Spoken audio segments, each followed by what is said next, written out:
የትምህርት ጥራት ብዙ ያስጨንቀናል። ከ50 በመቶ በላይ ያለፈ ግሬድ ያላቸው ወደ 29 በመቶ ናቸው። እየተሰራ ያለው የትምህርት ቤቶችን ደረጃ ከማሻሻል ጋር ተያይዞ ነው። የምናበቃበት ኢኖቬቲቭ የሆነ አሰራር መኖር አለበት። ለዚህ ነው ይሄ ቅድም አሁን ኢንዱስትሪያል ሬቮሉሽን ጋር ምናምን ስታያይጂ ማርኬታብል የሆነ ስኪል ዴቨሎፕ እያደረጉ አይደለም። የድሮ ትምህርት ነው የሚማሩት አይነት ነገር ነው። የፖለቲካ መሳሪያ አድርገውታል ይላሉ። እርሶም እንኳን አንደኛው የፖለቲካ ሰው ነው። እውቀት ሳይገኝ ወረቀቱ ይገኛል። መዋቅሩ ብቻ በመሯሯጥ ችግሩን እንፈተዋለን ወይ? ሞዴል ትምህርት ቤቶችና ሞዴል ተሞክሮዎችን እስኪ እንፈልጋቸው።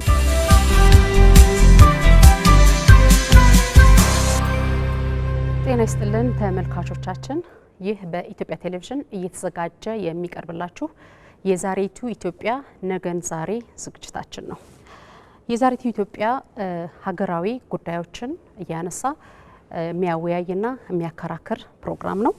በዛሬው ዝግጅታችን ስለ ትምህርት ጥራት እናወራለን።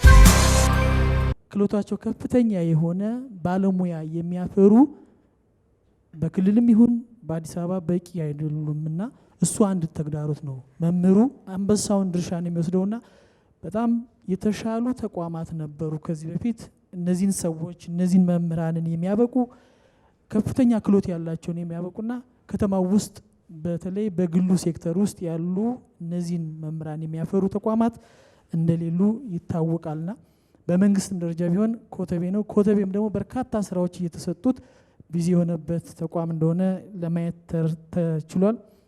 በተለይ ደግሞ የቅድመ መደበኛ ወይም ደግሞ አጸደ ህጻናት የሚባለው እጅግ ፈታኝ ሁኔታ ላይ ነው ያለው። በተመሳሳይም የመጀመሪያ ደረጃ ትምህርት ቤት ከ1 እስከ 8 ያለው እነዚህን ህጻናቶች አብቅቶ የሚሄድ የሰው ኃይል ለማፍራት ተቋማቶች ወይም ደግሞ ማሰልጠኛ ተቋሞቹ እንደሌለ ይታወቃልና እንደው መንግስት በዚህ በኩል እነዚህን ተቋማት በፊት የነበሩትን ለመመለስ ምን ታስቧል የሚል ጥያቄ ነው ያለኝ።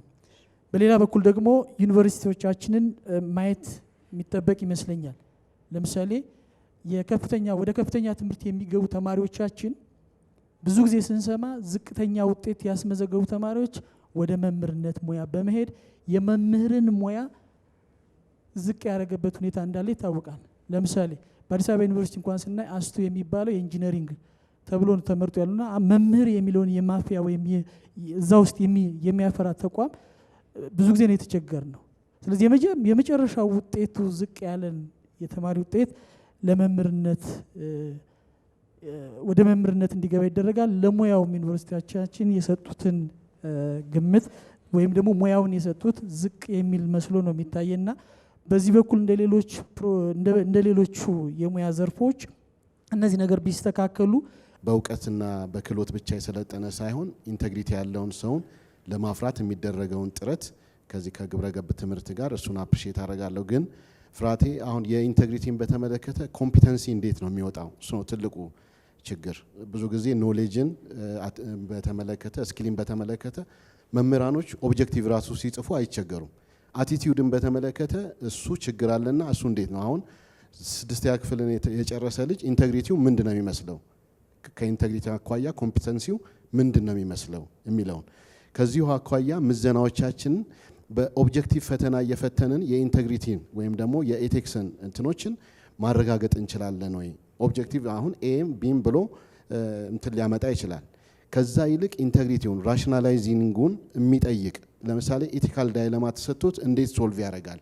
እነዚህ አይነት ነገሮች በምዘና ስርዓታችን ካልተካተቱ የኢንቴግሪቲ ጥያቄ አሁንም ኩዌስችን ነው የሚሆነው። ሌላው በብቃት ላይ በትምህርት ብቃት ላይ ጥራት ላይ ተጽዕኖ ያላቸው ሌሎች ባለድርሻ አካላት ለምሳሌ የተቆጣጣሪ የፍቃድ ሰጪ ለምሳሌ የኬጂ ትምህርት ቤት የአንደኛ ደረጃ ትምህርት ቤትን ጥራትን የሚቆጣጠሩ ፈቃድ የሚሰጡ የነሱም ኢንቴግሪቲ በእንትኑ ላይ አብሮ ተጽዕኖ ያደርጋል። ኢቭን ቀጣሪ መስሪያ ቤቶች በፎርጅድ መስሪያ ቤት በፎርጅድ ትምህርት ማስረጃ የሚቀጥሩ ከሆነ አሁንም ኢምፓክቱ ትምህርት ጥራቱ ላይ አብሮ ይሄዳል። ሌላው የሂድን ካሪኩለም የተጻፈው ብቻ ነው ወይ የሰዎችን ኢንቴግሪቲ የሚለካው? ያልተጻፈ ሂድን ካሪኩለምም ይባላል። ለምሳሌ የማቴማቲክስ ቲቸር ኢንቴግሪቲን ማስተማር ይችላል በሰዓት በመግባት ፍትሃዊ የሆነ ማርክ አሰጣጥ በመስጠትና ከዚህ አኳያ መምህሮች ሁሉም መምህራንም የግብረ ገብ የኢንቴግሪቲ አስተማሪ መሆን ይችላልና እዚህ ላይ ማተኩራችሁ እንድትሰሩ ነው። አመሰግናለሁ።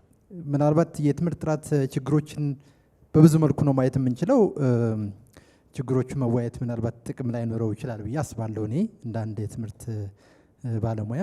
ምክንያቱም በጣም ትልቅ ሶፊስቲኬሽን ያለባቸው ኮምፕሌክስ የሆኑ ችግሮች አሉ። ብዙም ጥናት ላይ ያስፈልገን ይችላል። እኔ እንደ አጠቃላይ ግን የትምህርት ስርዓት ችግር እንደ ሀገር በዚህ ደረጃ የሆነበት ዋናው ምክንያት የስርዓት ቀውስ ነው ብዬ አምናለሁ። የሲስተም ክራይስ ነው ብዬ ነው ማምነው እንደ አንድ መምህር እና እነዛን በተወሰነ መልኩ ለማየት ምናልባት በኋላ ክቡር ፕሮፌሰርም ስላሉ ሀሳብ እንዲሰጡበት፣ አንደኛ የመምህራን ትምህርትና ስልጠና ስርዓት ቀውስ ከፍተኛ ደረጃ የደረሰ ቀውስ ነው የገጠመን። ቅድም ስለ መምህራን ልማት እና ስለ ሲፒዲ ሲነሳ ነበር። ከዛ ጋር ተያይዞም ምን ያክል ችግሮችን ቀርፏል የሚለውን ማንሳት ተገቢ ይሆናል። ሌላው የመማር ማስተማር ስርዓት ቀውስም እንደዚሁ ገጥሞናል። የትምህርት ቤት አመራር አደረጃጀትና አስተዳደር ቀውስ ስርዓት ቀውስ ገጥሞናል። የመምህራን ማትጊያ ስርዓት ቀውስ በከፍተኛ ደረጃ ገጥሞናል። የትምህርት መሰረተ ልማቶች ዝርጋታ ቀውስ ገጥሞናል እና የአጠቃላይ የትምህርት ስርዓታችን ምናልባት ስብራት አልለውም እኔ ብዙ ጊዜ ውድቀት ቢባል የተሻለ ነው። ስለዚህ ውድቀቱ ከነዚህ የትምህርት ስርዓት ዘርፎች እክል አኳያ የመጣ ነውና የሚገኘውም የትምህርት ስርዓት ውድቀት በቀጥታ ክፍል ውስጥ ነው ብዬ ነው የማስበው። በአራቱ የክፍል ግድግዳ ውስጥ ነው ትምህርት ስርዓታችን የወደቀው ብዬ ነው የማምነው። ለማንሳት በምናደርገው ጥረትም እዛው ክላስ ውስጥ መሄድ አለብን ብዬ ነው የማምነው። ይህ ሲባል ደግሞ ብዙ የሚነሱ ኢሹዎች አሉ።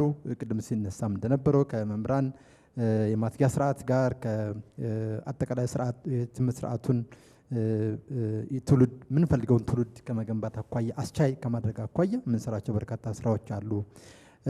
ክቡር ፕሮፌሰር ቅድም ሲናገሩ አንዱ የትምህርት ስርዓት ቀውስ በዋናነት ሊታይ የሚችለው ምን አይነት ትውልድ ነው እያፈራን ያለ ነው የሚለው በዋናነት በተለይ በአሁኑ ሰዓት በእኛ በሀገራችን ኮንቴክስት የሚነሳ ጉዳይ ነው።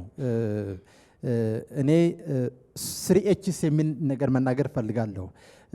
በአጠቃላይ ትምህርትና ትምህርት ነክ የሆኑ ስልጠና ወይም ደግሞ የትምህርት ስርዓት 3 H'ዎችን ማሟላት አለበት ብዬ አምናለሁ። አንደኛ ሄድ ላይ፣ ሁለተኛው ሃንድ ነው፣ ሶስተኛው ደግሞ ሀርት ነው። ክቡር ፕሮፌሰር ቅድም ሲናገሩ የሞራል ዝቅጠት ነው በአጠቃላይ የደረሰብን እንደው ስብራት መባል ከተቻለ እዚህ ላይ ነው ማለት የሚቻለው እና የኛ የትምህርት ስርዓት እንዳጠቃላይ ምናልባት አእምሯዊ ብስለት ላይ ትንሽ አስተዋጽኦ አድርጎ ሊሆን ይችላል ሄድ ላይ። ነገር ግን የልብ ብቃት ላይ የልብ ብስለት ላይ በጣም በብዙ ርቀት ወደኋላ የቀረ ነውና በተለይ ከኢንቴግሪቲ አኳያ ከስነ ምግባር አኳያ ሀገር የምትፈልገውን ዜጋ ከማፍራት አኳያ ወደፊትም በጣም አበክረን መስራት ያለብን የዜጎቻችንን የተማሪዎቻችን ወጣቶቻችንን የልብ ብቃት ማሳደግ ላይ ነው ብዬ አምናለሁና እዛ ላይ መስራት አለብን ነው። ስለ ትምህርት ጥራት የምናወራ ከሆነ ስለ ሀገር፣ ስለ ቤተሰብ፣ ስለ ማህበረሰብ የምናወራ ከሆነ እንደ አንድ ሀገርም በጣም ትኩረት ሰጥተን መስራት አለብን ብዬ የማስበውም እንደ ባለሙያ የቅድመ አንደኛ ደረጃ ትምህርት ነው ብዬ አስባለሁ። የቅድመ አንደኛ ደረጃ ትምህርት ያው እንደሚታወቀው ትምህርት ሚኒስቴርም አሁን ነው በብዛት እንደ ሀገርም አሁን ነው በብዛት ትኩረት ተሰጥቶት ብዙ ስራዎች እየተሰሩ ያሉት እንጂ ለግሉ ዘርፍ ተትቶ የነበሩ በጣም በሚገርም ሁኔታ ሁሉም የራሱን ኢንትረስት የሚያካሄድበት የነበረ ነገር ግን አሁን በትምህርት ሚኒስቴር ደረጃ የራሱን የሚመራ ኃላፊ ተመድቦለት ስርዓተ ትምህርቶች፣ መርሃ ትምህርቶች እየተዘጋጁ ከላይ ወደታች የሚወርዱበት አለና ከዛ ጋር በተገናኙ አንዱ ትልቁ ጥያቄ ምን ያህል እርግጠኞች ናችሁ እነዚህ የሚዘጋጁ ስርዓተ ትምህርቶች ተፈጻሚ እንደሚሆኑ የሚለው አንዱ ጥያቄ አለኝና ምክንያቱም አሁንም ድረስ ይህንን የቅድመ አንደኛ ደረጃ ትምህርትን በበላይነት የሚቆጣጠረው ራሱ ከትምህርት ሚኒስቴር ውጭ የሆነ አካል አይደለም ወይ? ምክንያቱም ትምህርት ሚኒስቴር የሚያዘጋጃቸውን ስርዓተ ትምህርቶች በራሳቸው መልክ አዘጋጅተው የሚያቀርቡ አሉ። ሁለተኛ ልክ እንደተባለው የሁሉን ነገር መሰረት እንግዲህ የልጅነት ጊዜ ነው። ሁሉም ይህንን ፍሮንት ላይ ያመጣል እንደ መንግስትም እንደ ትምህርት ሚኒስቴርም ሁሉም እና ግን ከዚህ አንጻር እውነት እንደሚወራው ትኩረት ይሰጥበታል ወይ? ይሄ ዘርፍ እንደሚወራው ትኩረት ተሰጥቶት ከግብዓት አንጻር ከሰው ኃይል አንጻር ጥራትን ከማስጠበቅ አንጻር እውነት እዚህ ዘርፍ ላይ ቅድሚያ ተሰጥቶ ይሰራል ወይ? ምክንያቱም ለምሳሌ ትምህርት ሚኒስቴር ከአምና ጀምሮ የጀመረው በክረምቱ የትምህርት ጊዜ የአቅም ግንባታ ስልጠናዎች አሉ እንደምናውቀውና አሁን ለምሳሌ ዘንድሮም ይሄ ስልጠና አለና እውነት እነዚህን ሰዎች አድረስ የሚያደርግ ስልጠና አለ ወይ? በቅድመ አንደኛ ደረጃ ላይ የሚያስተምሩ መምህራንን አቅም ከማሻሻል ከመገንባት አንጻር የትምህርት ሚኒስቴር ወይም ፕሮፌሰር ከዚህ ጋር በተገናኘ ምን ሀሳብ አለ እቅድ አለ የሚለውን ለመናገር ነው። አመሰግናለሁ። ኢቢሲ እንግዲህ ልናመሰግነው ይገባል። አሁን ብዙ ጊዜ ሚዲያዎች ለትምህርት ቅድም ከኔ ቀደም ብሎ ያለው ጓደኛ ያስቀመጠው ነውና ለትምህርት እውነት ትኩረት ይሰጣል የሚለው ነገር እሱ አንዱ ነውና እውነት ለመናገር እንግዲህ በይሄ ጅምር ሊበረታታ ይገባል። የተለያየ የማህበረሰብ ክፍል በትምህርት ስራ ላይ ሊወያይ ይገባል። ሁሉም የድርሻውን ይዞ መሄድ አለበት፣ በተግባር መንቀሳቀስ አለበት የሚለው ነገር ስላለ ነው ኢቢሲንም ላመሰግን የፈለኩት። እኔ እንዳጠቃላይ የትምህርት ጥራታችን ጉዳይ ነው። ኳሊቲ የምንለው ነገር አንጻራዊ ነው። የመጀመሪያው አቅራቢ ዶክተር ሲያቀርቡት ነበርና እውነት ነው፣ ደግሞ የሂደት ውጤትም ነው። እንዳጠቃላይ የትምህርት ጥራት ስንል አሁን እኛ እንደኛ ሀገር አሁን አለንበት ቁመና ላይ የደረስነው ባለድርሻው ብዙ ነው። ባለድርሻው ብዙ ከመሆኑ አንጻር ደግሞ እዚህ መካከል ላይ ጥናትም የሚያጠኑት የመፍትሄ ሀሳብ የሚይዘው የሚመጡት የተለያየ አካላት ናቸው። የተለያየ ኢንተረስት ይዘው የገመድ ጉትቻ ይሆንብናል። አሁን አንዳንድ ጊዜ ቁጭ ብሎ ለማሰብና የትምህርት ጥራት ከፖሊሲያችን ከስርዓተ ትምህርታችን ያንን ለማስፈጸም የምንሄድበት ርቀት እንደዚህ እያለ የሚመጣ ጉዳይ ነው ማለት ነው። እኔ ሁለት ያልተገናኙልን ነገር አሉ። ፕሮፌሰር እንድትይዝልን የምፈልገው ሁለት ያልተገናኙ ነገሮች አሉ ነው እኛ የምንለው። መምህርና ተማሪ ያልተገናኙም ነው። እስኪ ከዚህ ቀደም ወደ ኋላ እንሂድና እንዲያው ያሁኑን ያህል ጀርገን እዚህ ጋር ወመህ በዚህ ጋር ስንት ነገር ነው ያለው። አሁን በትምህርት ቤት ዙሪያ ላይ ወደ ኋላ ሄደን ይሄ ነገር ነበረ ወይ? ያን ጊዜ የነበረ ኮምፒተንሲንና ዛሬ ላይ ያለ የተማሪ ኮምፒተንሲን እስቲ እናነጻጽራቸው። ስለዚህ ያን ጊዜ ጀርገን ባልነበረበት ጊዜ ለመምህሩ ትምህርት ቤቱ እዛ ማዶ ነው ሂድ ተብሎ በሚያስተምርበት ሰዓት ያን ያህል ኮምፒተንሲ ካመጣን ዛሬ ላይ ደግሞ ብዙ ነገሮችን አሟልተን ኮምፒተንሲው ከወረደ እንደኔ ያረዳት መምህርና ተማሪ ክላስ ውስጥ አልተገናኙልንም ነው። እሱን እናገናኝ የሚል ነገር ነው ያለኝ። እዚህ ደግሞ ብዙ ነገሮች አሉ። አሁን ይሄ የትምህርት ጥራት ጉዳይ ሳይክሊክ ነው። ሳይክሊክ ሲሆን የትኛው ቦታ ላይ እንቁረጠውና እንግባ የሚለው ነገር ሌላው አስጨናቂ ጉዳይ ነው። መነሳት አለበት በእናንተ ብዬ ስጠብቅ የነበረው። አሁንም እኔ የማስበው አንዱ ቦታ ላይ መቁረጥ የግድ ያስፈልጋል። ትምህርት ሚኒስቴር እየሄደበት ያለው አሁን መምህራን አቅም ግንባታ ስልጠና ብሎ የጀመረው ነገር ጥሩ ነው። ከአንድ ፖይንት ላይ መነሳት ተገቢ ነው ብዬ ስለማምን ነው። ተማሪውም ጋር መሄድ አለብን። ተማሪም መማር እንዳለበት መማር ግዴታ እንደሆነ ማወቅ መቻል አለበት የሚል ነገር አለኝ። ወላጅም በዛው ልክ ተማሪውን ኮንትሮል ማድረግ አለበት። ተማሪዎች እንዲማሩ ካልተማሩ ይችን ሀገር መጥነው የማይኖሩ ዜጎች እንደሆኑ ማወቅ አለባቸው ተማሪዎች። የአቅም ግንባታ ስልጠና ጥሩ ነው። ከአቅም ግንባታው ስልጠና ባለፈ ግን መምህራን ላይ አነሳ የምፈልገው ነገር ስር ነቀል ከመሰረቱ መሄድ አለብን። እኛ እውነት ከኮፕቲክ ቸርች ጀምሮ እስካሁን ድረስ በሻመት እኮ ነው መምህር እኮ የመምህር የሚለው ነገር ያለን ሀገሮች። ዛሬ የመምህርነት ኳሊቲ ጉዳያችን ምን ላይ ነው ያለው? ፕሮፌሰር ለእናንተ አልናገርም። ይሄ ኳሊቲ እኮ የወረደው የመምህርነት ሙያ ኳሊቲያችን የወረደብን በባለቤትነት አልተያዘም። ከ27ቱ ሰልጣኞች ከምኒልክ ትምህርት ቤት እንጀምርና አሁን ላይ ከአዲስ አበባ ዩኒቨርሲቲ ጀምረን 48 ዩኒቨርሲቲ 36 ኮሌጅ በነበረበት በዚህ ባለበት ሀገር ላይ እኮ መምህር የሚሰለጥን እያጣን ነው የመጣ ነው። ስለዚህ ምንድነው መሆን መቻል ያለበት? መምህራን ስልጠናቸው በተገቢው መንገድ ትኩረት ተሰጥቶ ከምልመላ ስልጠና ስምሪትና ኢንሴንቲቫይ የመሆን ጉዳይ አጠያያቂ ኢሹ ነውና ይሄ ትኩረት መሰጠት አለበት። እርስዎም ዶክተር ከመምህራን ማሰልጠኛ ጀምሮ እስካሁን ነዎት። እስኪ የመምህራን ስልጠና አሁን እውነት ትኩረት ተሰጥቶት እየሰለጠነ ነው? ዛሬ እኮ መምህርነት ሙያ ስልጠና ብሎ እጁን ከወረቀት ጋር መምህርነት ልምረጥ ብሎ የሚመርጥ አንድም ሰው እየጠፋ ነው በሲስተማችን ውስጥ።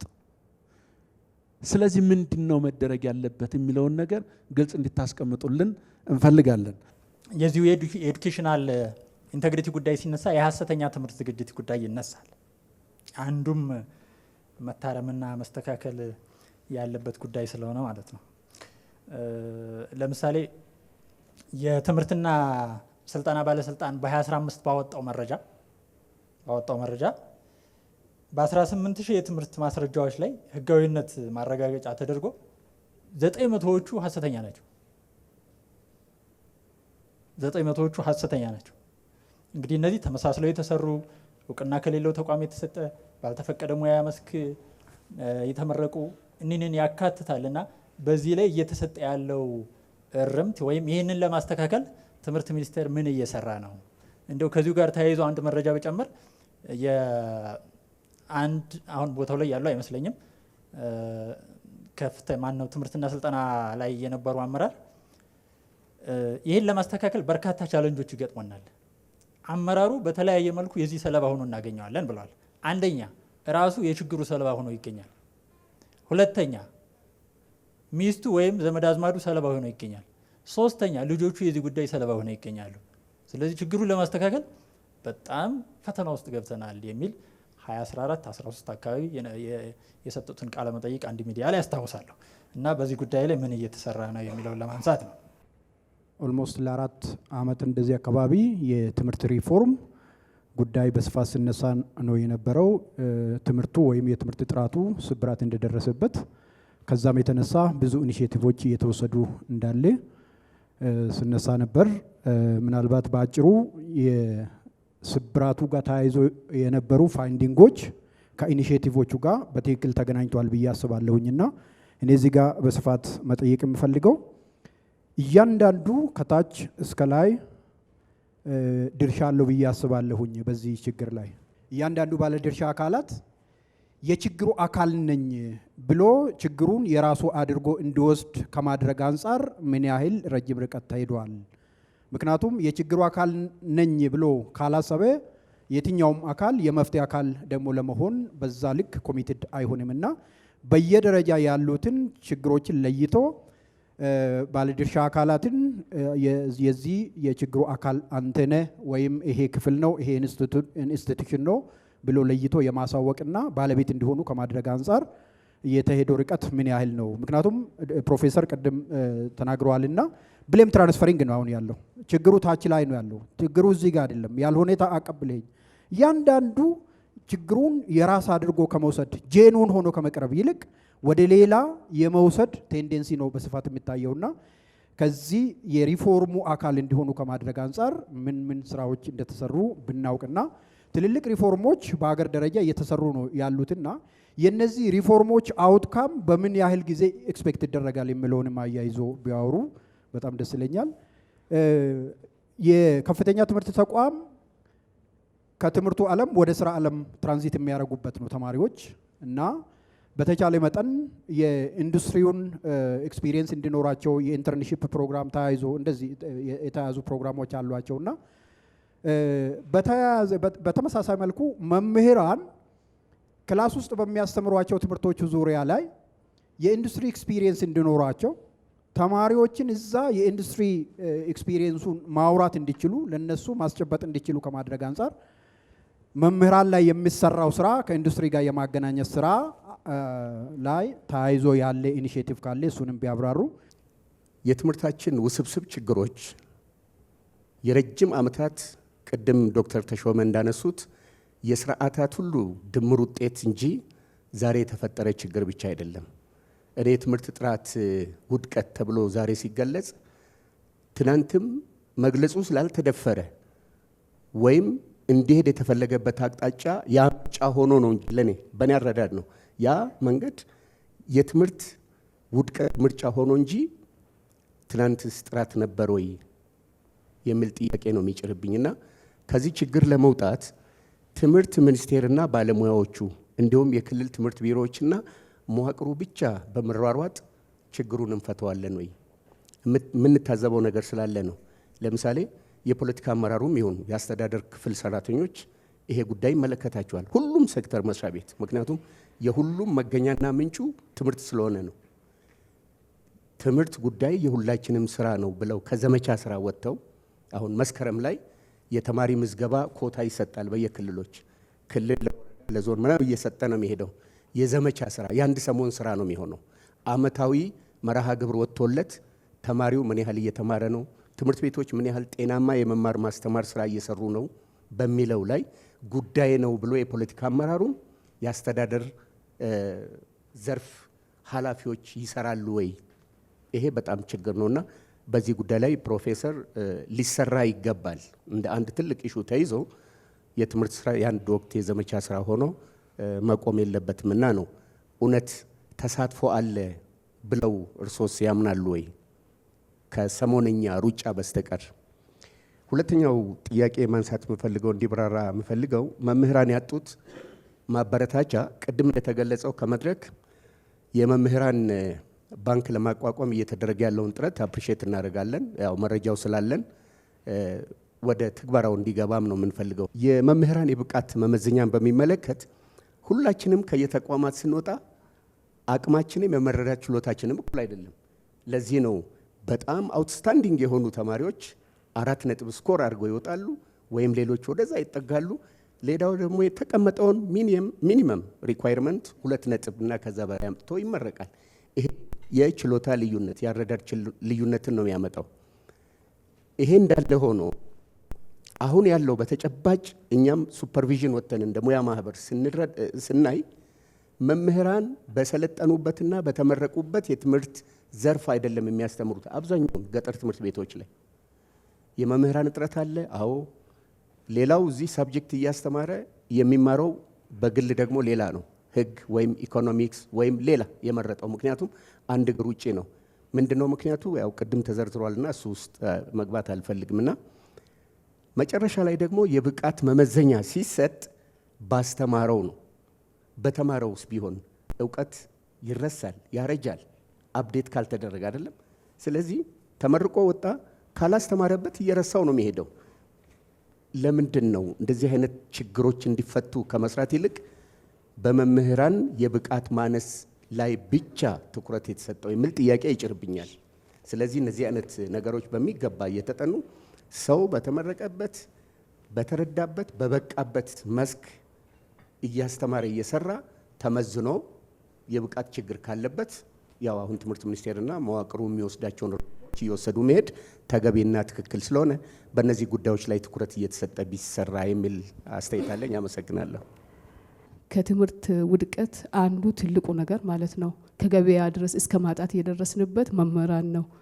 ይሄንን መምህራን ይሄ ሙያ ተወዶ ወደ መምህራንነት የሚሰለጥን ሰው እንዲመጣ ትምህርት ሚኒስቴሩ እያደረገ ያለው ለማሻሻል ኢንሴንቲቭ እና የራሳቸውን ባንክ እንዲከፈት ለማድረግ እንዲሁም በየክልሉና ወረዳ መሬት እንዲሰጣቸው አጫጭር ስልጠናዎችን እየሰጡና ሲኦሲ ማለ ብዙ ነገር አንስቷል። በዚህ ብቻ በቂ ነው ወይ?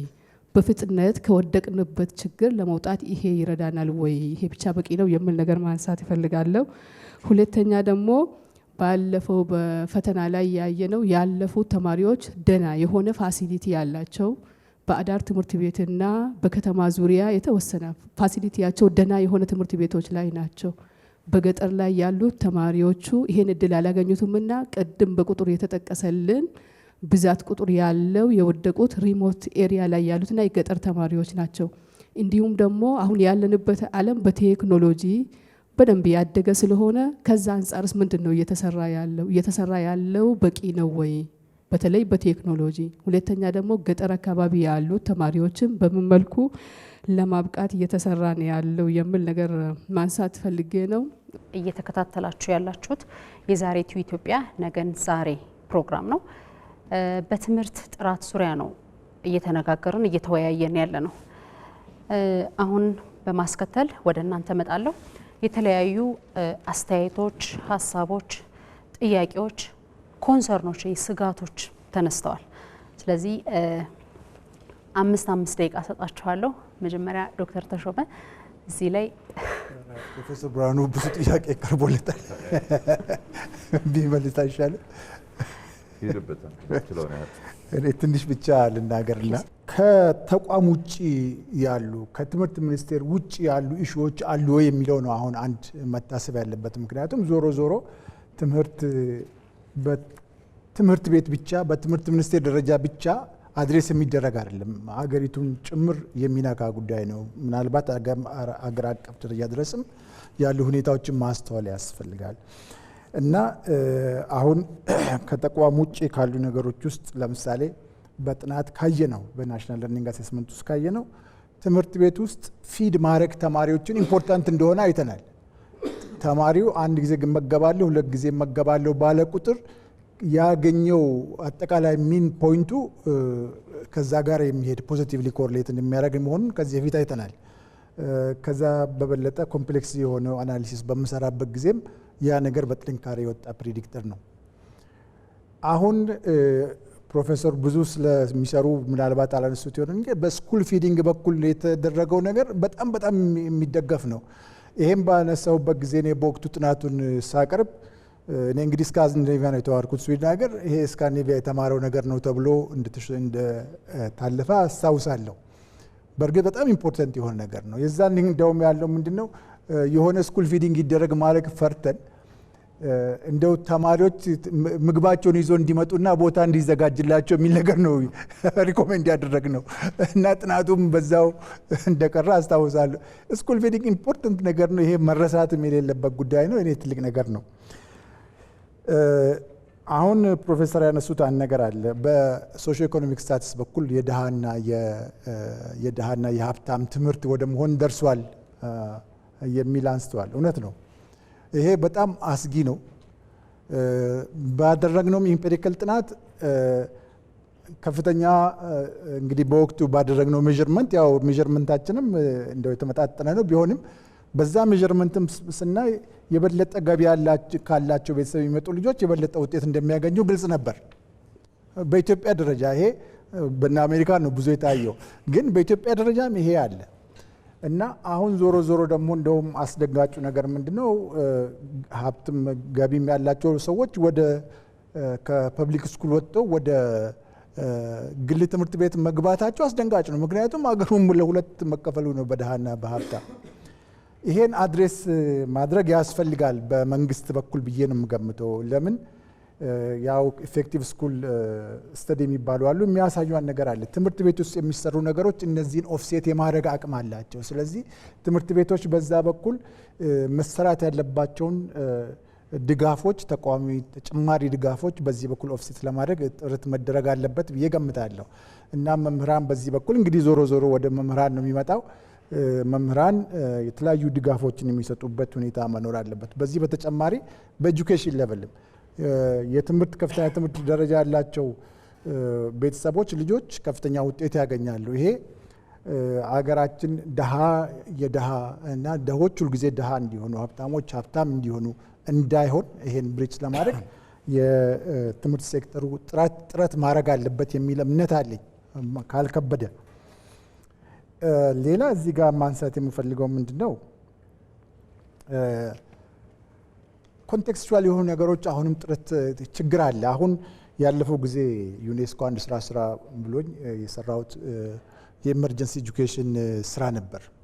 በዛ ወቅት ያየሁት ምንድነው ተማሪዎች መጠለያ ውስጥ ሆነው የመማር እድል አጥተው እንደዚህ አይነት ችግሮች አሉ በከፍተኛ ደረጃ። ይሄንን ሁኔታ ትምህርት ሚኒስቴርም ይሁን መንግስት በአንድ መልኩ ወይም በሌላ መልኩ አድሬስ ማድረግ አለበት በትምህርት ጥራት በኩል። ምክንያቱም ተማሪዎቹ አይማሩም፣ እንደው አነሰ ብቻ ሳይሆን እስከነጭራሹ የማይማሩበት ሁኔታ ስላለ ይሄ የሚያሳስብ ነው። እኔ በበኩሌ ይሄ የግጭት ሁኔታ ግጭትም ባይኖር ደግሞ ኢመርጀንሲ ሁሌም አለ፣ በተፈጥሮም አለ እኮ። ይሄው ቮልካኖ በፈንታሌ በኩል ይፈነዳል፣ ትምህርት ቤት ያስዘጋናል። ለዚህ ዝግጁ ሆነን እነዚህን አይነት ከባድ የሆኑ እሾች ጥራትን የሚነኩ ነገሮች አድሬስ ለማድረግ አቅሙንና ሁኔታውን ማዘጋጀት አለብን። አውቃለሁ አንዳንድ ጥረቶች እንዳሉ፣ ግን በተቻለ መጠን አሁንም ተደራጅቶ ይህን አድሬስ የሚደረግበት ሁኔታ መኖር አለበት የሚል እምነት አለኝ። አሁን ሁለት ነገሮች ናቸው የሚቀሩኝ። አንዱ ኢኖቬቲቭ የመሆን ጉዳይ ነው። አሁን ፕሮፍ ቅድም ያነሷቸው ነገሮች ኢኖቬቲቭነስን በጣም የሚያሳዩ ነገሮች ናቸው በእውነት። ነገር ግን አሁንም በሌላም ስብሰባ ሲናገሩ ሰምቻለሁ። እውነተኛ ሆኖ ችግርን አድሬስ ማድረግ መቻል ያስፈልጋል። መሸሻ አንችልም፣ ምክንያቱም ችግሮቹ አሉ፣ ሊሄዱልን አይችሉም ካልሰራንባቸው በስተቀረ እና እነዚህን ችግሮችን አድሬስ የምናደርግባቸውን ጥናቶች፣ ምርምሮች በትክክል ማየት አለብን። ችግር የሚፈታው አንደኛ በትክክል ስናውቀው ነው ችግሩን፣ ያ በጥናት ነው የሚመጣው።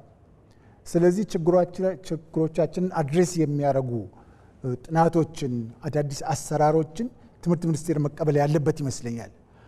እኔ እንደው ከዚህ በፊት የተጠኑ ጥናቶች ያሉ የተዘጉባቸው ፕሮፍ አሁን ሄደው ምናልባት ከድሮ እንትኖች ከፍቶ ቢያዩ የተዘጉባቸው ጥናቶች እንዳሉ ሌላ ጊዜ መጥቼ ልነግሮት እችላለሁ። ታትሞ ምን ብሎ ይወጡ ምንም ጉዳት የላቸውም ለሀገሪቱ።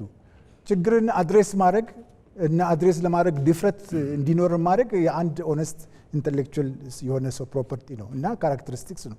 ያም መፍራት ያለብን አይመስለኝም። እና በዚህ በኩል ኢኖቬሽንን የሚመጡ አዳዲስ ነገሮችን ተቋማትን ማጠናከር ግዴታ ነው የሚሆነው ብዬ ገምታለሁ። በመጨረሻ የመምህራን ነገር ተደጋግሞ ስለተነሳ አንድ ነገር ብቻ ያልፈል። ምክንያቱም አንደኛ ለምንድን ነው ዝቅተኛ ከድሮ ጀምሮ ነው ይሄ ዛሬ አይደለም የተጀመረው። ዝቅተኛ ካሊብር ያላችሁ ልጆች ለምንድን ነው ወደ መምህራን የሚመጡት የሚለው ነገር ምንጊዜም ያልተመለሰ ነገር ነው ለመናገር። እኔ ሲጀምር መምህራን ማሰልጠኛ ተቋም ነው ትምህርት የጀመርኩት። ምናልባት ተማሪዎች በመካከል አሉ ዛሬ የዛሬ ስንት ዓመት ነው። ተማሪዎቻችን ማትሪክ የወደቁ ናቸው። ሞራላቸው ተነክቷል። ምን ብሏል? ዛሬ ሚያት ፕራክቲስ ቀጥሎ ከሆነ ዲዛስተር ነው። ኤጁኬሽን ፋክልቲ ውስጥ አሁን ሌላ ቦታ ያልገቡ ልጆች ናቸው ወደዚህ የሚገፉት። ይሄ መቆም መቻል አለበት በአንድ መልኩ ወይም በሌላ መልኩ። ፕሮፌሰር እርስዎ እያሉ ነው ይሄ ነገር አድሬስ የሚደረገው ብዬ ገምታለሁ። መገፋት ተገፍቶ አይደለም ተማሪ መግባት ያለበት፣ ወዶ መግባት አለበት። የትምህርት ፕሮፌሽኑ በጠቅላላው ይሄንን የትምህርት ስርዓቱ በጠቅላላ ይህን አድሬስ ማድረግ መቻል አለበት። ትምህርት ተወዶ ተመርጦ የሚገባበት መሆን መቻል አለበት ብዬ ገምታለሁ። ከዛ ውጪ አሁን ዝቅተኛ ያላቸው ሰዎች ናቸው የሚገቡት፣ በአጭር ጊዜ አድሬስ እናደርገው አንችልም የሚባለው አንድ ነገር አለ። በጥናት የሚያገኘ ነው። አሁን እርሱ ሊታይ ይችላል።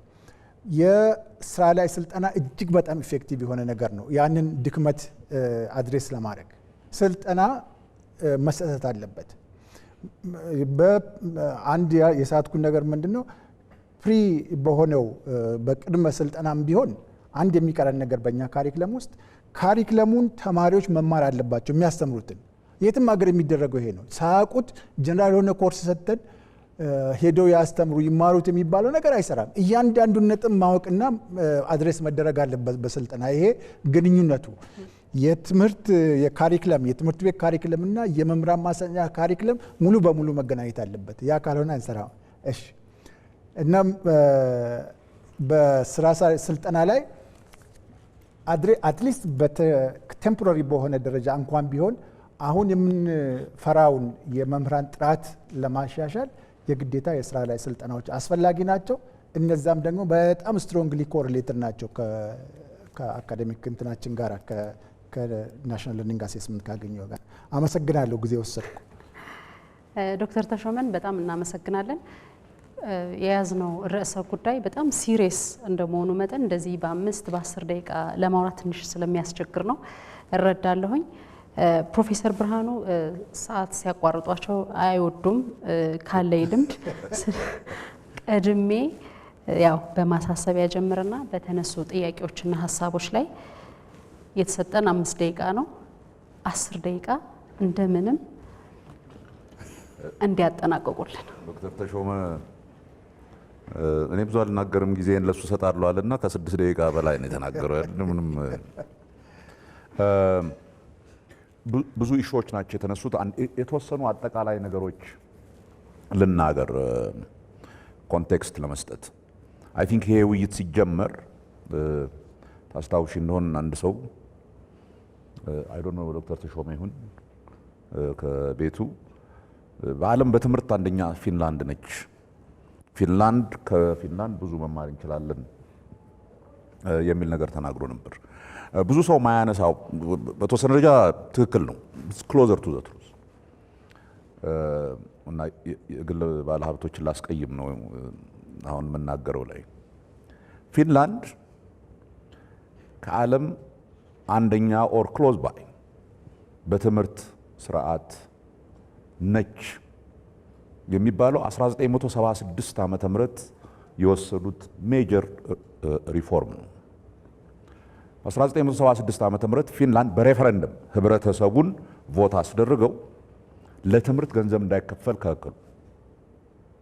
ኢንፋክት their decision is ትምህርት is so important ትምህርት is so valuable በገንዘብ የሚገዛና ያለውና የሌለው የሚለያይበት መሆን የለበትም ብለው ፊንላንድ ውስጥ ገንዘብ መክፈል አይቻልም። እኛ ይሄ ሁሉ ነገር ገበያው ነው ጥሩ የግል ሴክተሩ ነው ምናምን ተባልንና ጠቅላላ የተሻሉ እንኳን የነበሩትን የመንግስት ትምህርት ቤቶች ገድለን ሚድል ክላስ የሚባለው ባለ ሀብቱ ትንሽ የተሻለ ኑሮ ያለው በፖለቲካም ትንሽ ከፍ ያለው በሙሉ አስገብቶ ችግር ውስጥ ከተተን። I want the ፐብሊኩ ይሄን እንዲያውቅ እፈልጋለሁ። ሚስቴክን የሆነ አንድ አመለካከት አለ። የግል ሴክተር ትምህርት የተሻለ ይሰጣል የሚል በዓለም አሁን ብዙ ጊዜ አሜሪካን ሀገር የግል ኮሌጆች ናቸው በጣም የታወቁት ይባላል። አሜሪካን ሀገር አንድ የታወቀ የግል ኮሌጅ የለም።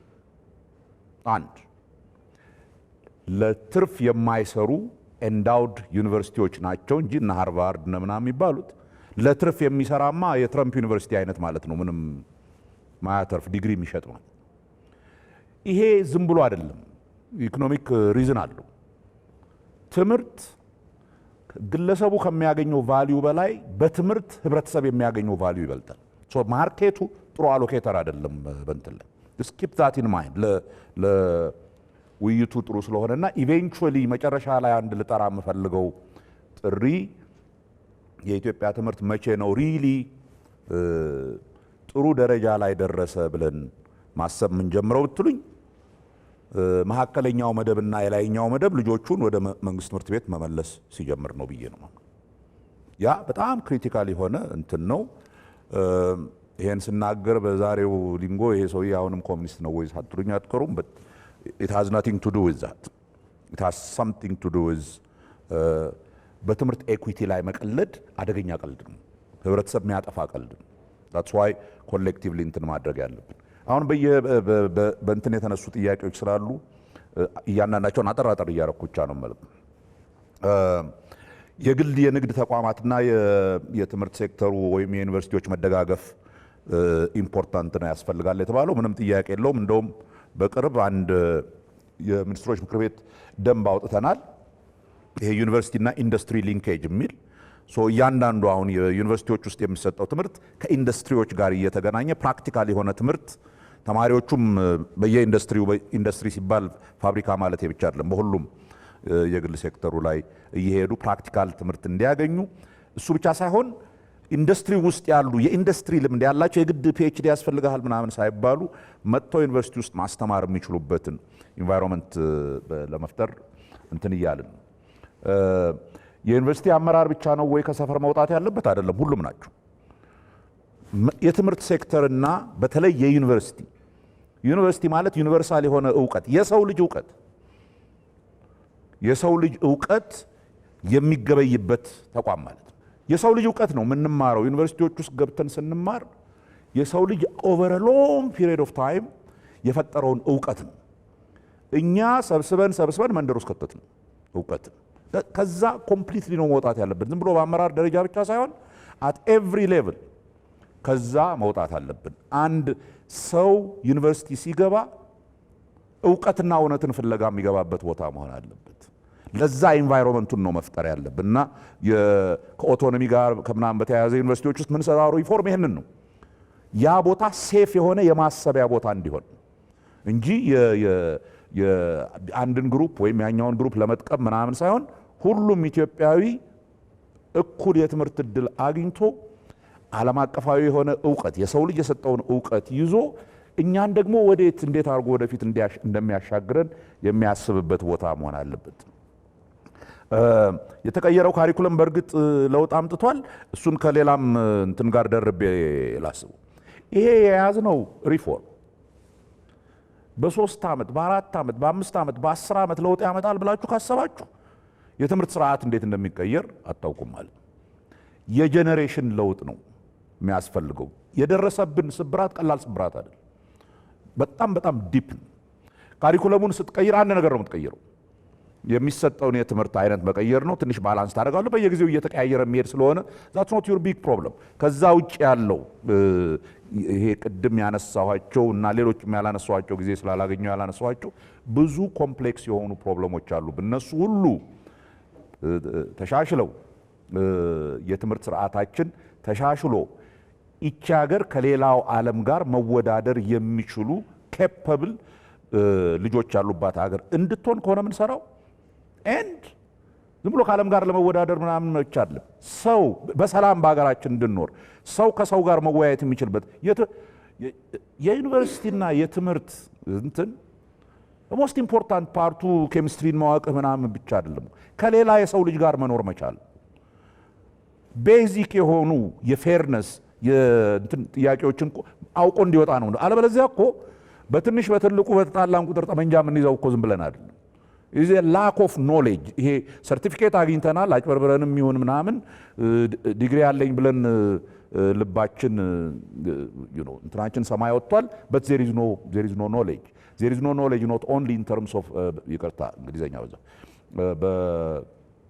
በስፔሲፊክ ትምህርት ላይ እውቀት ሳይሆን አት ዘ ኤንድ ኦፍ ዘ ዴይ ማስተማር ያለብን ማሰብና ሪዝን ማድረግ መቻል። that's most important። ያ ነው ወደ ስፔሲፊክ ትምህርት ለመማር የሚያስችላችሁ። አሁን እኮ ሪዝን ነው የጠፋው እኮ መነጋገር እኮ ነው የጠፋው። የሰው ልጅ ከሪዝን ወጥቶ በምን ተነጋግሮ እንደሚግባባ አላውቅም። ለዚህ ነው ትምህርት ቤቶች ኢምፖርታንት የሆኑት። ለዚህ ነው ትምህርት ቤቶች ከፍተኛ ጥራት ያለው ትምህርት መስጠት አለባቸው የምንለው። ይሄ ኬሚስትሪ ይችላልና በኬሚስትሪ ጎበዝ ነው የሚለው ማሰብ የሚችል በማሰብ መወያየት የሚችልና መከራከር የሚችል ነው። ከዛ በኋላ ለትምህርትን መማር ከባድ ነገር አይደለም። እሱን በደንብ ካስተማር ነው። የተማሪዎችን ኮንጀስሽን ጥያቄ እንደዚሁ ተነስቷል። እኔ አንዱ ብዙ ጊዜ እዚህ ሀገር አጌን ፕሮብለም አይደንቲፋይ ስናደርግ የለመድነው ነገር አለ። ገጠርና ከተማ እንላለን። ለምሳሌ ገጠር ትምህርት ቤቶች ተጎድተዋል፣ ከተማ አሁን ይሄ ቅድም አልተናገርኩትም የስኩል ማፒንግ የሚባል እንትን አውጥተናል። ኤግዛክትሊ ችግሮች ያሉት የት ነው? ትምህርት ቤቶች መክፈት ብንችል አቅም ቢኖረን ገንዘብ ቢኖረን የት ነው ምን ከፍተው እያል የሰራ ነው እንትን ስናይ ከገጠር በላይ ከተሞች ውስጥ ትምህርት ቤቶች ያስፈልጉናል። ፓርት ኦፍ ዘ ሪዝን ኢዝ ከተሞች ውስጥ ያለው የተማሪና የክፍል እንትን በፍጹም ለትምህርት የሚሆን አይደለም። ብዙ ቦታዎች በዛ ሰሞን ጋምቤላ ነበርኩ። በአማካይ ጋምቤላ ከተማ ውስጥ ያለው ሃይ ስኩል 135 ተማሪ ነው ያለው። ትምህርት እየተማሩ አይደለም። ሶ በዚህ ምክንያት ነው የምንሰራቸው ትምህርት ቤቶች የተማሪና የክፍል ጥምርታን ማይተን ፕራዮሪታይዝ ማድረግ አለብን። ዝም ብሎ ከተማና ገጠር ምናምን በሚል ብቻ አይደለም። ስፔሲፊካሊ ታርጌት አድርገን ለትምህርት ጥራት አስቸጋሪ የሆኑት የት ናቸው የሚለውን እንትን ማድረግ ነው። አንድ ሌላ በጣም ኢምፖርታንት ነገር የተነሳው የወላጅ ሚናን በሚመለከት የተነሳው ጥያቄ ነው። የወላጅ ሚናን በሚመለከት የተነሳው ጥያቄ አጌን ከመደብ ጋርና የወላጅ የመማርና ያለመማር ሁኔታ ጋር እያያዘ ነው። ያልተማሩ ወላጆች ያሉበት ቤት ወላጆች ተማሪዎቻቸውን እንዲደግፉ አንጠብቅ። ከባድ ነው ይሆን ለራሳቸውም እንትን ስለሚላቸው ኦቨር ዘ ሎንግ ረን የምናገኘው ነገር ነው። ለዚህ ነው እስከዛ ድረስ በተወሰነ ደረጃ ሌላ ይሄ ኮሚናል የሆነ ድሮ አንዳንድ አካባቢ ሰብሰብ ብለው የሚያስጠኑ ሰዎች እያስጠኑ እንትን የሚሉባቸው ኢንቫይሮንመንቶች አሉ። እንደዛ አይነት ነገር ውስጥ መግባት አለብን። ግን ቅድም ያልኩት የበለጠ መንግስት ትምህርት ቤቶች ውስጥ የመካከለኛው መደብ ሰው መመለስ አለበት። መመለሱ ጥቅሙ ለምንድን ነው? ትምህርት ቤቶቹን መከታተል ይጀምራል። የባለቤትነት ስሜት ስላለው ያ ክሪቲካል የሆነ እንትን ላይ ኳሊቲ ላይ የምንሰራውን እንትን ያደርጋል። የሶሻል ሚዲያን ጥያቄ በሚመለከት ኦፊሻሊ 2 ሳምንት በፊት ውይይት ጀምረናል ከትምህርት ቢሮዎች ጋር። አንዱ ማድረግ የፈለግነው አሁን ብዙ ሀገሮች ላይ እየተለመደ ያለው ተማሪዎቹ እዚህ ያሉ ሊገሉኝ ይችላሉ ይሄንን ስል ይሄ ሴልፎን ምናምን የሚባል ነገር ትምህርት ቤቶች እንዳይገቡ እየተወያየን ሲምፕሊ ኮንሰንትሬት አድርገው መምህሩ የሚሰጠውን ትምህርት መማር እንትን ማድረግ ከዛ በኋላ ሲወጡ ቤታቸው ሲሄዱ አትሊስት በትምህርት ቤት ደረጃ ከሴልፎን ጋር እና ከሶሻል ሚዲያ ጋር እየተጫወተ ትምህርት ይማራል ማለት ዘበት ነው። አዎ ይሄ ዴሞክራሲያዊ መብታቸው ነው እንደማትሉኝ ተስፋ አድርጋለሁ። ቢኮዝ አንዳንድ ጊዜ ስለ ዴሞክራሲ ያለን አስተሳሰብ በጣም እንትን ስለሆነ ዘይዙ ነው። እንደዚህ አውስትራሊያ ባን አድርጓል። የዴሞክራሲያዊ እንትን ጥያቄ አይደለም። ኢትዝ ልጆቻችን የማስተማር የማሳወቅ ሪስፖንሲቢሊቲ አለብን። የቴክ ባለሀብቶች ቴክኖሎጂያቸው እንትን እንዲላቸው የሚሉትን ነገር አንስተን ቴክኖሎጂ ኢዝ ቬሪ ኢምፖርታንት ብቻ በትምህርት ላይ የሚለው አሁን ሲሪየስሊ ኩዌስችን እየሆነ ያለ ነገር ነው። እኛ እያሰብን ነው መሄድ ያለብን። ዝም ብለን የሚባለውን ነገር ሲጮህ እየሰማን ነው እንጂ አሁን ቴክኖሎጂ በክፍል ውስጥ ጥሩ ነው አይደለም የሚል ከፍተኛ ክርክር ነው እየተካሄደ ያለው እና ይሄንን ዲቤት ለማድረግ ስንጀምር በዚህ ጉዳይ ላይ የተደረጉ ንግግሮች ነው ለትምህርት ሴክተሩ ልኬ እስኪ እዩትና መወያየት እንጀምር ቢፎር ምንም አይነት ዲሲዥን ከማድረግ። ሶሻል ሚዲያ ልጆቻችንን እየገደለ ነው፣ እንዳይማሩ እያደረገ ነው። ዝም ብሎ ጨዋታውን ምናምን ብቻ አይደለም፣ በደንብ እንዳያስቡ እያደረጋቸው ነው። ካለማንበብ የመጣ ድንቁርና ነው እየመጣ ያለው ዓለማችን ላይ እና እዛ ላይ መጠንቀቅ አለብን። መምህራን የመምህራን እጥረት ምንም ጥያቄ የለውም። ሲሪየስ የሆነ የመምህራን እጥረት አለብን። እጥረት ብቻ አይደለም፣ ቅድም የተባለው በሙሉ ትክክል ነው። ጥሩ ውጤት ያመጡ መምህራን የመሆን ኢንትረስት የላቸው። በዛ ምክንያት ሲሪየስ እጥረት አለ፣ ሲሪየስ ኳሊቲ እጥረት አለ። ይሄ ሲሪየስሊ ምንድን ነው የምናደርገው ብለን በእንትን ይዘን እየሄድንበት ያለ ነው። የተለያዩ ኢኒሼቲቮች አሉ እንትን እየሞከርን ያሉ። ኮሩ መሰረታዊ እንትኑ መምህርነትን የተከበረ ሙያ እንደገና ማድረግ አለብን። ይሄ ምንም እንትን መምህርነት ለገንዘብ ተብሎ የሚገባበት አይደለም። ግን ልጆቹ እየተራቡ ጥሩ አስተማሪ ሊሆን አይችልም። የትም ሀገር ብትሄዱ ብዙ ከማይከፈለው የእንትን ሴክተር አንዱ ትምህርት ነው። ግን አትሊስት ልጆችን ምን ላብላ ምን እንትን የት ጋር ልደር እያለ እያሰበ አይደለም። ምንመም የሆነውን ነገር ከሰጠንና ከመምህርነት የሚገኘውን የኩራት ክብር ውጤት እንደ ማህበረሰብ ልጆችን ማፍራት በላይ ምን ይሄ እዛ ላይ እስክንደርስ ድረስ የመምህራንን ይሄ ቢያንስ እንደው የሚማሩት ልጆች ከነሱ በልጠው እንትን የሚሉበት አይነት ያንን ዲፍረንስ እንትን ማድረግ መቻል አለብን፣ አድሬስ ማድረግ መቻል አለብን።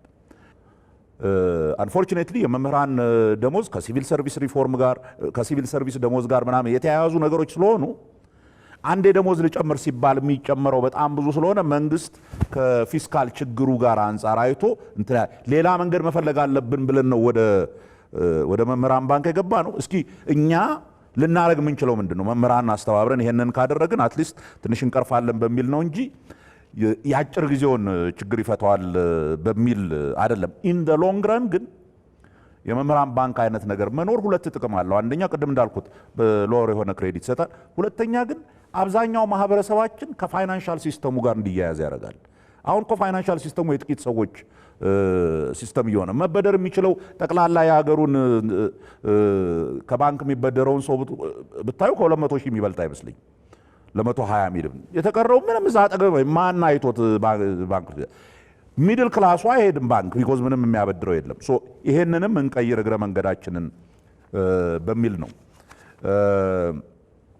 መምህራንን አንዱ ለመጨመር አጌን ለመጀመሪያ ጊዜ ነው ፐብሊክሊ ስለው ድሮ ዩኒቨርሲቲ የተማራችሁ የኔ ብጤ አጁዛዎች ካላችሁ በድሮ ጊዜ አንድ ሲስተም ነበረ። ይሄ ናሽናል ዩኒቨርሲቲ ሰርቪስ የሚባል እያንዳንዱ የዩኒቨርሲቲ ተማሪ 3ኛ ዓመት ሲጨርስ ሄዶ የመስራት ሰርቪስ አለ። አሁን እሱን እንደገና ልናመጣ እያሰብን ሶስተኛ ዓመት ሲጨርሱ ቢኮዝ በነፃ የሚያስተምራቸው ማህበረሰብ ነው።